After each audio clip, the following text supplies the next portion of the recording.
La capitalización del Bitcoin no para de crecer año tras año. Esto está llamando la atención de muchos emisores de productos financieros como WisdomTree o CoinShares, ya que si ven que una gran cantidad de inversores demandan algo, ellos están interesados en crear el producto que sea con tal de cobrar sus comisiones. Hola inversores, soy Pablo Nogales y este mes de noviembre de 2021 el broker DeGiro ha comunicado que empieza a ofrecer estos productos que veis en pantalla. En algunos de estos productos vemos que pone ETC, en otro ETP. Bueno, no nos liemos con la nomenclatura. Al fin y al cabo, todos están diseñados para reflejar la evolución del precio de un subyacente, ya sea un índice, que sería un ETF, una materia prima, que sería ETC, o en este caso, Bitcoin. Ahora bien, creo que es muy importante que desde el principio tengamos muy en cuenta que ningún ETP, ETF o ETC pueda superar el rendimiento del subyacente al que hace seguimiento. Es más, es que en la mayor parte de las ocasiones es difícil, muy difícil, que consiga igualar el rendimiento del subyacente. En esta tabla he resumido el comportamiento en los últimos 3 meses de estos fondos cotizados versus el comportamiento del propio Bitcoin. Y en definitiva, vemos que de media todos han tenido una diferencia de un 2%.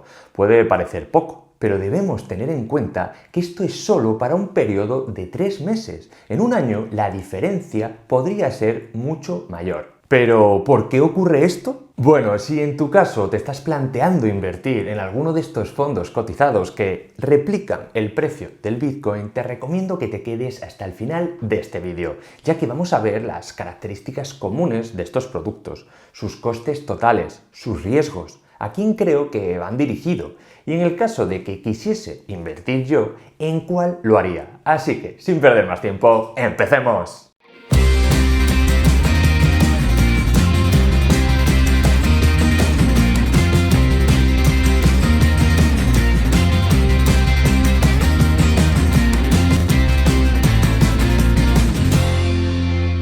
Lo primero que tenemos que hacer como inversores es leernos los prospectos de cada uno de los ETFs. En este caso, os voy a comentar la información que he visto que se repite en estos 4 productos asociados al Bitcoin.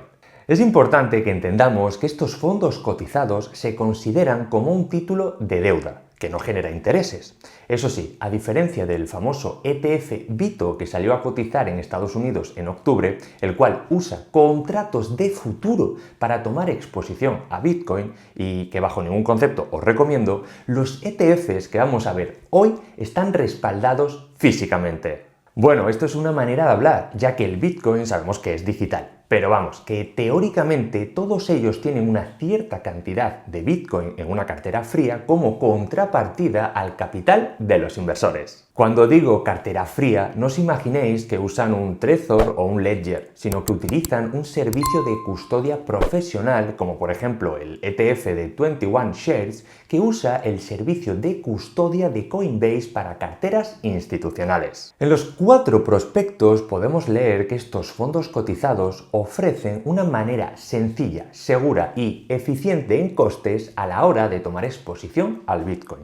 La idea principal de estos productos es que si el Bitcoin sube un 1%, el fondo cotizado también, al igual que si baja un porcentaje determinado, este último también lo haga en las mismas proporciones. Aunque la realidad es un poco distinta, tal y como vimos al principio. En todos ellos encontramos un recuadro donde describe el tipo de inversor minorista al que va dirigido estos ETFs de Bitcoin.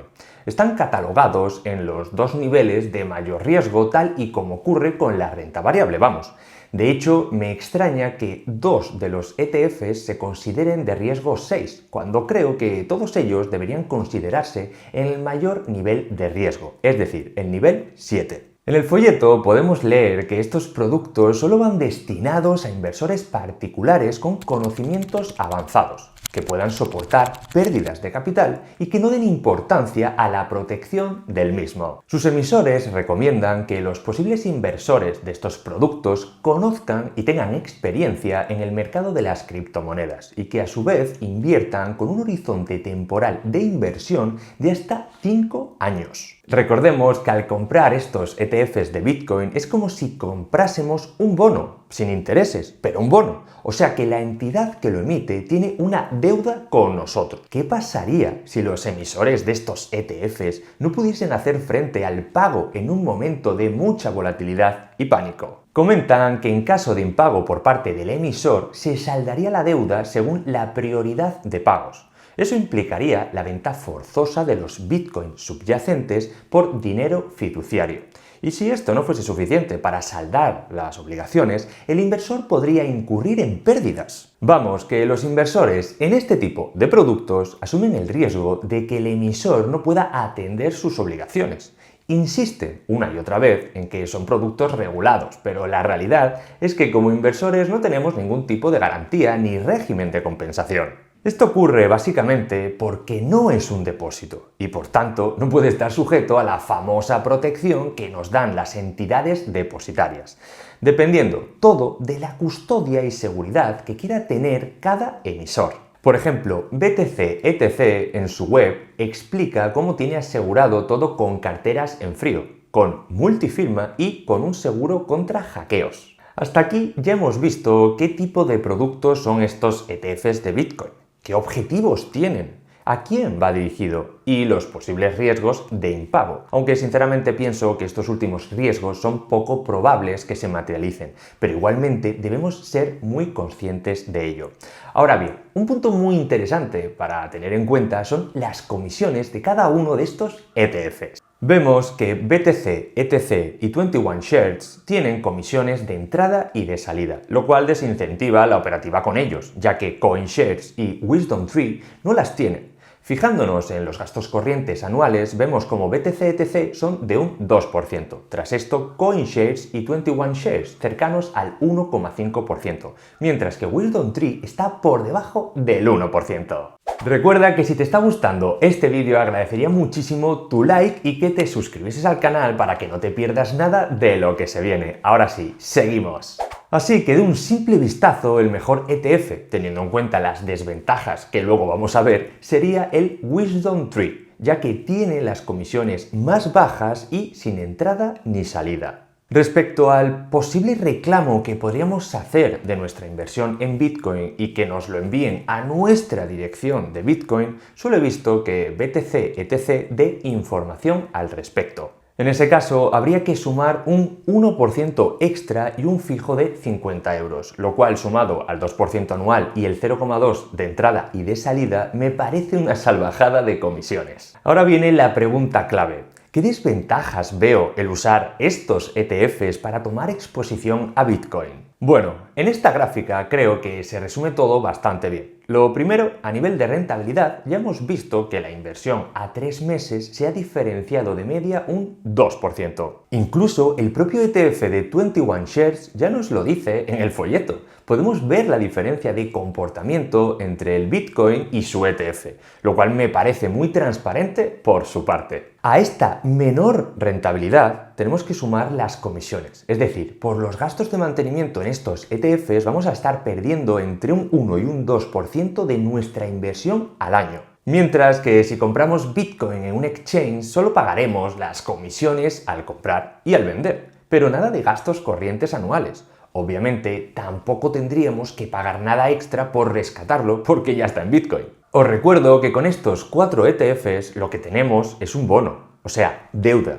Con el Bitcoin no, con el Bitcoin tenemos el activo directamente. Personalmente creo que estos productos no son interesantes para el inversor minorista, ya que Bitcoin permite ser comprado en fracciones muy pequeñas. Entiendo que para los índices, por ejemplo, carteras de bonos y las materias primas, lo de los ETFs tenga todo el sentido del mundo porque facilitan el acceso. Sin embargo, en el caso de Bitcoin, el acceso es ya muy sencillo. No sé qué aportan estos ETFs salvo comisiones en beneficio de los intermediarios y una menor rentabilidad que el propio Bitcoin. A lo mejor estos productos tienen más sentido para fondos de inversión que quieran tener cierta exposición directa al Bitcoin y no tener que hacerlo a través de alguna empresa que tenga exposición indirecta, como por ejemplo podría ser MicroStrategy o Tesla.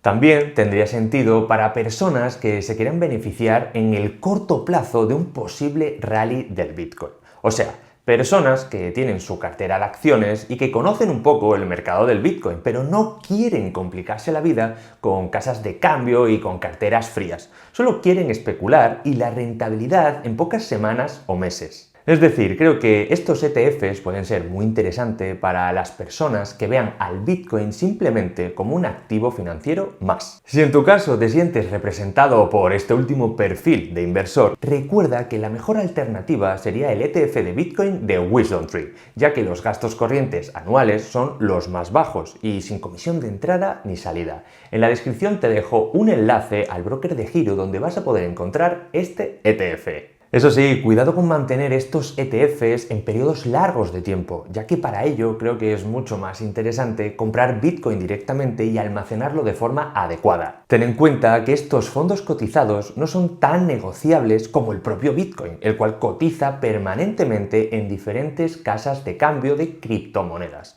Al invertir en estos ETFs, solo vas a poder operar con ellos cuando el mercado donde cotice esté abierto. Por lo que debido a la volatilidad del subyacente, el propio Bitcoin, en momentos de pánico quizás el mercado esté cerrado y te quedes atrapado sin poder vender.